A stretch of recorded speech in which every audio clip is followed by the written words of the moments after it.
It's unfortunate that the PLP and now the new PLP government continues to criticize and spin misinformation about the budgeting for the America's Cup. The issue today was the sponsorship guarantee.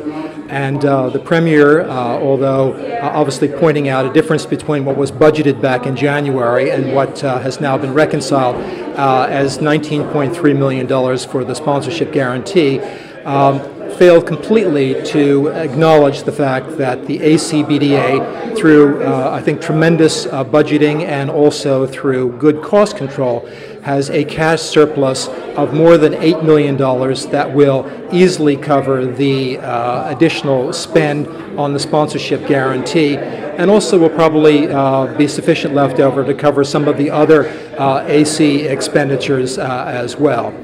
I think it is easy to criticize things in hindsight. Back in January, the event had not taken place, which didn't actually get completed until the end of June. And at that point, there were a lot of complexities around this sponsorship guarantee, and all of the variables and revenues that would go into that had yet to be reconciled. So at the time, we had to use our best judgment. We may have been a little bit optimistic, and any guidance at that time was clearly discussed with the Ministry of Finance as to why the $15 million was a good budget number, as opposed to what we now know is 19.3. In retrospect, we may have been slightly optimistic, but as I said, that cash surplus which the ACBDA has in their funds as of July will more than account for any overspending. It's sad because this sort of criticism only denigrates the extraordinary effort put in not only by the ACBDA and the Ministry of Economic Development, by the almost 1,000 volunteers that work so hard to provide almost a flawless event which put Bermuda on the world stage and which we can all be proud of. I hope the government gets on with what they need to do, rather than simply going back and trying to pick at and provide misinformation on the America's Cup, which in the end will actually come out overall probably below budget, and certainly was within budget for all the years that we were budgeting for the America's Cup.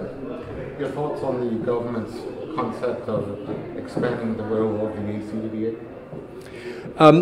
It's an interesting question. I think I'm certainly supportive of using the extraordinary experience that has been built up over the last 3 years to provide essentially an ongoing event authority. I think we'll have to see how the government actually staffs that and how they manage it. But I think there are also questions related to what role the Bermuda Tourism Authority plays in this as well, because it was my understanding that with respect to the World Triathlon World Series in 2018, 19, and 20, that the BTA would take over some of the management and the operation of that event. So we'll have to see how government works out what the BTA does and what role the a new event authority may provide. But certainly having an event authority and a continuation and being able to use some of that experience, I think would benefit the country.